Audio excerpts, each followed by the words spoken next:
ತಾಯಿ ಅಂತ ಹೇಳಿ ವಿಧಾನ ಪರಿಷತ್ನಲ್ಲಿ ಬೇಡ್ತಾ ಇದ್ದಂಥ ಒಂದು ವಿಷಯವನ್ನು ಪ್ರಸ್ತಾಪ ಮಾಡಿದ್ದೇವೆ. ನನಗೆ ನಿಜಕ್ಕೂ ನಮ್ಮ ರಾಜ್ಯದ ಗೌರವವನ್ನು ಎಲ್ಲಿಗೆ ತೆಗೆದುಕೊಂಡು ಹೋಗ್ತಾ ಇದ್ದಾರೆ.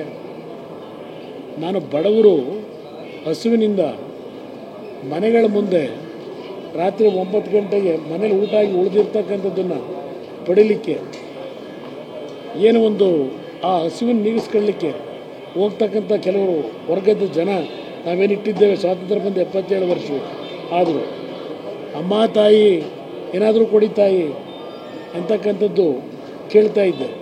ಆದರೆ ಇವತ್ತು ರಾಜ್ಯದ ವಿಧಾನ ಪರಿಷತ್ತಿನ ಕಲಾಪದಲ್ಲಿ ರಾಜ್ಯದ ಒಬ್ಬ ಮುಖ್ಯಮಂತ್ರಿ ಅಮ್ಮ ತಾಯಿ ಅಂತೇಳಿ ದೈನಸಿ ಥರ ಬೇಡ್ತಕ್ಕಂಥ ಸಿಚುವೇಶನ್ ಯಾತಕ್ಕೆ ತಂದ್ಕೊಂಡಿದ್ದೀರಿ? ಈ ರಾಜ್ಯದ ಸರ್ಕಾರವನ್ನು ಏನೊಂದು ಭಿಕ್ಷಕರ ರಾಜ್ಯ ಮಾಡಿ ಕೊಟ್ಟಿದ್ದೀರ ಕೇಳಲಿಕ್ಕೆ ಬಯಸ್ತೀನಿ. ಇದಂಥದ್ದು ಬಿಲ್ ಬೇರೆ ಪಾಸ್ ಮಾಡ್ತೀರಿ, ನಾಚಿಕೆ ಆಗಬೇಕು ನಿಮಗೆ. ಇವತ್ತು ಕರ್ನಾಟಕ ರಾಜ್ಯ ಸಂಪತ್ತು ಭರಿತವಾದಂಥ ರಾಜ್ಯ. ಜ್ಯೋತಿ ಪ್ರಕಾಶ್ ಆಪಲ್ ಕೃಷಿ ಮಾಡಿ ಎಕರೆಗೆ 9 ಲಕ್ಷ ಗಳಿಸ್ತಿದ್ದಾರೆ. ನೀವು ಕೂಡ ಅವರಿಂದ ಕಲಿಬೇಕಾ? ಅವ್ರ ಜೊತೆ ವಿಡಿಯೋ ಕಾಲ್ನಲ್ಲಿ ಮಾತಾಡಬೇಕಾ? ಈಗಲೇ ಫ್ರೀಡಮ್ ಆ್ಯಪ್ ಡೌನ್ಲೋಡ್ ಮಾಡಿ. ಓನ್ ಟ್ಯಾಕ್ಸ್ ರೆವಿನ್ಯೂನಲ್ಲಿ ಕರ್ನಾಟಕ ದೇಶದಲ್ಲೇ ಮೊದಲನೇ ಸ್ಥಾನದಲ್ಲಿದ್ದೇವೆ. ಸ್ವಂತ ತೆರಿಗೆಯನ್ನು ಕಲೆಕ್ಟ್ ಮಾಡ್ತಕ್ಕಂಥದ್ರಲ್ಲಿ ಮೊದಲನೇ ಸ್ಥಾನದಲ್ಲಿದ್ದೇವೆ.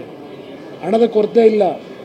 ನಿಮ್ಮ ಲೂಟಿಯ ಒಂದು ದಾಹಕ್ಕೆ ರಾಜ್ಯದ ಖಜಾನೆ ಖಾಲಿ ಮಾಡ್ತಾ ಇದ್ದೀರಿ. ಗ್ಯಾರಂಟಿಯಿಂದ ಖಜಾನೆ ಖಾಲಿ ಆಗ್ತಾ ಇಲ್ಲ. ಗ್ಯಾರಂಟಿ ನೀವು ಕೊಡೋದ್ರಿಂದ ಖಜಾನೆ ಖಾಲಿ ಆಗಲ್ಲ. ಖಾಲಿ ಆಗ್ತಿರೋದು ನಿಮ್ಮ ಸ್ವೇಚ್ಛಾಚಾರ. ಕೇಂದ್ರ ಸರ್ಕಾರದ ಮುಂದೆ ಪದೇ ಪದೇ ಕೆದಕೊಂಡು ಹೊರಟಿದ್ದೀರಿ.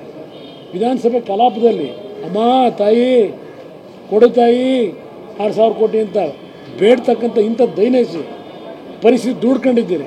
ರಾಜ್ಯದ ಜನತೆಗೆ ಅವಮಾನ ಮಾಡ್ತಾ ಇದ್ದೀರಿ. ಇದು ಮುಖ್ಯಮಂತ್ರಿಗೆ ಶೋಭೆ ತರ್ತಕ್ಕಂಥದ್ದಲ್ಲ.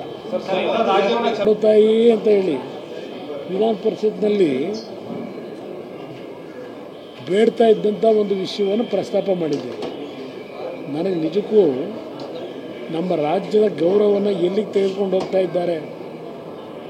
ನಾನು ಬಡವರು ಹಸುವಿನಿಂದ ಮನೆಗಳ ಮುಂದೆ ರಾತ್ರಿ 9 ಗಂಟೆಗೆ ಮನೇಲಿ ಊಟ ಆಗಿ ಉಳಿದಿರ್ತಕ್ಕಂಥದ್ದನ್ನು ಪಡೀಲಿಕ್ಕೆ ಏನು ಒಂದು ಆ ಹಸುವಿನ ನೀಗಿಸ್ಕೊಳ್ಳಿಕ್ಕೆ ಹೋಗ್ತಕ್ಕಂಥ ಕೆಲವರು ವರ್ಗದ ಜನ ನಾವೇನಿಟ್ಟಿದ್ದೇವೆ. ಸ್ವಾತಂತ್ರ್ಯ ಬಂದು 77 ವರ್ಷ ಆದರೂ ಅಮ್ಮ ತಾಯಿ ಏನಾದರೂ ಕೊಡಿ ತಾಯಿ ಅಂತಕ್ಕಂಥದ್ದು ಕೇಳ್ತಾ ಇದ್ದೆ.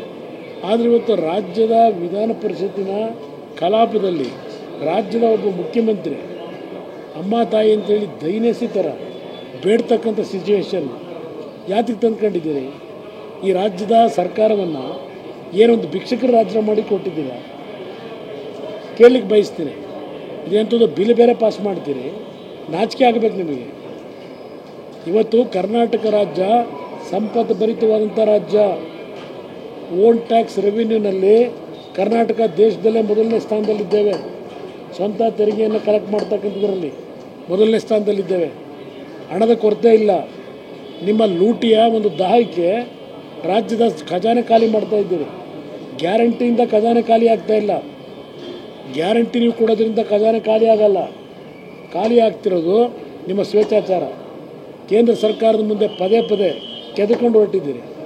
ವಿಧಾನಸಭೆ ಕಲಾಪದಲ್ಲಿ ಅಮ್ಮ ತಾಯಿ ಕೊಡು ತಾಯಿ 6,000 ಕೋಟಿ ಅಂತ ಬೇಡ್ತಕ್ಕಂಥ ಇಂಥ ದೈನಸಿ ಪರಿಸ್ಥಿತಿ ದೂಡ್ಕೊಂಡಿದ್ದೀರಿ. ರಾಜ್ಯದ ಜನತೆಗೆ ಅವಮಾನ ಮಾಡ್ತಾ ಇದ್ದೀರಿ. ಇದು ಮುಖ್ಯಮಂತ್ರಿಗೆ ಶೋಭೆ ತರ್ತಕ್ಕಂಥದ್ದಲ್ಲ.